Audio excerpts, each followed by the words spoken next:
আওয়ামী লীগ সরকারের পতনের আগে সরকার বিরোধী মনোভাব তৈরি হচ্ছিল, আর এই বিষয়টি ভারত জানত।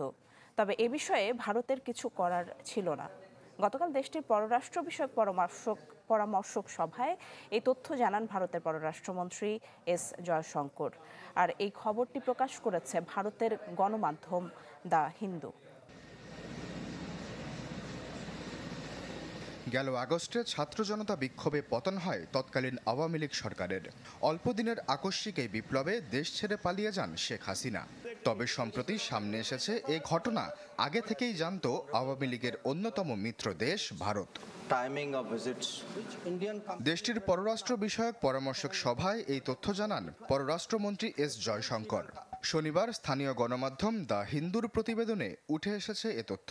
সে সভায় পররাষ্ট্রমন্ত্রী আরও জানান, শেখ হাসিনার পতনের আগেই তার বিরুদ্ধে গড়ে ওঠা বিক্ষোভের কথা জানা থাকলেও এ বিষয়ে হস্তক্ষেপ করা সম্ভব ছিল না ভারতের জন্য। জয়শঙ্করের বক্তব্যে উঠে আসে সার্ক প্রসঙ্গ। জানান, আলোচনার বাইরে নয় এই সংস্থাটি। আপাতত এই সংস্থাটি স্থগিত থাকলেও ভবিষ্যতে সার্ক সচল হতে পারে বলে দেশটির সংসদ সদস্যদের জানান তিনি। তবে আসন্ন বিমস্টেক সম্মেলনে ডক্টর ইউনূস এবং নরেন্দ্র মোদীর মধ্যে কোনো বৈঠক হবে কিনা সে বিষয়ে সুস্পষ্ট কোনো তথ্য দেননি তিনি। ইউনূস প্রসঙ্গে কথা উঠলে প্রধান উপদেষ্টার আসন্ন চীন সফরের কথা বলেন এই কূটনীতিক। এই সফরে চীনের সাথে একাধিক চুক্তি সইয়ের কথাও আছে।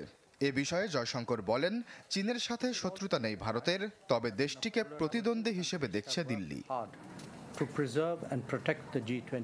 বাংলাদেশ ছাড়াও মিয়ানমার, মালদ্বীপ, শ্রীলঙ্কা ও পাকিস্তানের নানা বিষয়ে কথা বলেন জয়শঙ্কর।